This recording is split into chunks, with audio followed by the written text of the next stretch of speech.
de segundo medio voy a hacer un video para explicar cómo calcular las leyes ponderales. Bueno, las leyes ponderales que van en la guía son tres: la ley de las masas o ley de Lavoisier, la ley de Proust o ley de las proporciones definidas y la ley de Dalton o ley de las proporciones múltiples. ¿En qué consiste estas leyes?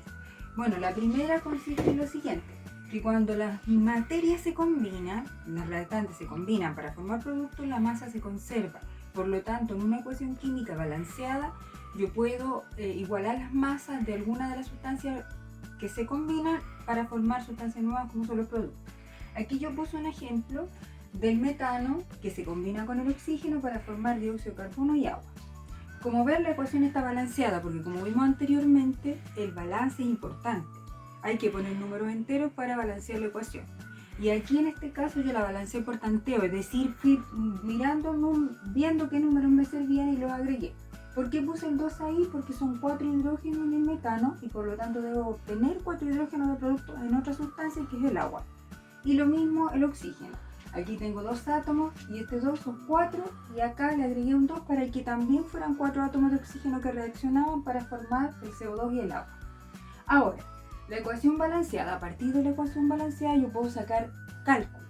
Estos 16 gramos de metano son correspondientes a la masa atómica del carbono, 12, más la masa atómica del hidrógeno, que son 4, que suman 16. Y esos 16 gramos de metano van a producir 44 gramos de CO2. ¿Por qué? Porque este pesa 12 y este 32, porque 16 por 2 me da 44 gramos. Ahora, con esos datos yo puedo calcular y comprobar la ley de las masas. ¿Cómo?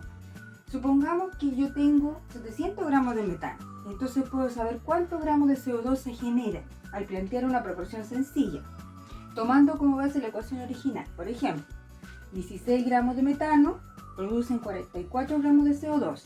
Y si ahora yo tengo 700 gramos de metano, voy a generar X gramos de CO2. Aquí despejo esta proporción. 44 multiplicado por 700 dividido por 16 y me da la cantidad de metano de CO2 en gramos que puedo obtener, que son 1925 gramos de CO2.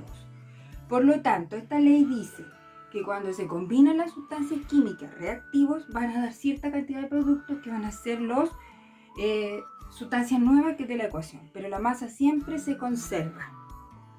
Ya, ahora, no es la única ley que existe, también existen otras, la ley de las proporciones definidas o ley de Proust. ¿Qué significa esta ley? Significa que cuando se forma un compuesto químico, cada elemento está en una proporción fija o definida. Por ejemplo, en este compuesto que yo anoté aquí, NaClO4. ¿Por qué anoté este?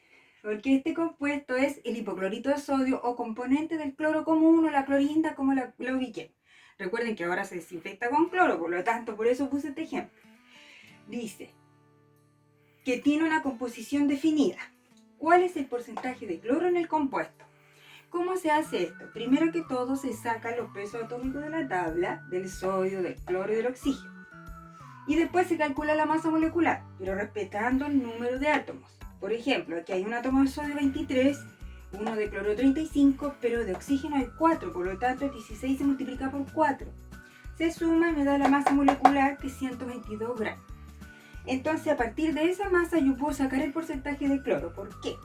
Porque 122 gramos del compuesto corresponden al 100%. Por lo tanto, 35 gramos de cloro corresponden a X%. Despejo la proporción como: multiplico el 100 por el 35, lo divido por 122 y me da el porcentaje de cloro en este compuesto. 28,68%, que yo lo aproximé a 28,7% para que me quedara solamente con un decimal. Pero si lo dejo con los dos decimales, correcto. Entonces, la composición de este elemento en este compuesto siempre va a corresponder a ese porcentaje en el compuesto. Esa es la ley de Proust, porque las proporciones son definidas. Ahora vamos a la última ley, que se llama ley de las proporciones múltiples de Dalton. Cuando se combinan los elementos químicos, nos dimos cuenta que hay algunos que se combinan los mismos elementos pero forman más de un compuesto. Por ejemplo, aquí yo puse el agua y el H2O2, que corresponde al agua oxigenada. Ahora, ¿cuál es la relación del oxígeno en los compuestos? ¿Cómo lo saco? Miren, con la masa molecular. 2 gramos de hidrógeno, recuerden que el peso atómico del hidrógeno es 1, más 16 gramos de oxígeno, que en el caso del agua serían solo 16. Y en el segundo compuesto, 2 gramos de oxígeno, de hidrógeno más 32 gramos de oxígeno porque tengo 2 átomos de oxígeno. Cuando tengo 1 mol de cada compuesto. Ahora, ¿cómo saco la relación de oxígeno? Tomo la cantidad de oxígeno del segundo compuesto y la divido por la cantidad de oxígeno del primero y me da 2. Por lo tanto, ese número entero sencillo significa que la relación de oxígeno en los compuestos agua y agua oxigenada es 1:2. Porque en el primer caso tengo 1 átomo de oxígeno, en el segundo 2. Entonces esa relación siempre me va a dar de números enteros sencillos. Eso es lo que dice la ley de las proporciones múltiples. ¿Por qué se llama ley de las proporciones múltiples? Porque de la combinación de 2 elementos, por ejemplo, hidrógeno y oxígeno, se puede obtener más de un compuesto. Y en el caso, por ejemplo, del azufre y el oxígeno, se pueden obtener 3 compuestos. Espero que les sirva para resolver la guía que ya se subió a la plataforma. Cualquier duda me la hacen vía plataforma. Que estén bien, cuídense, nos vemos.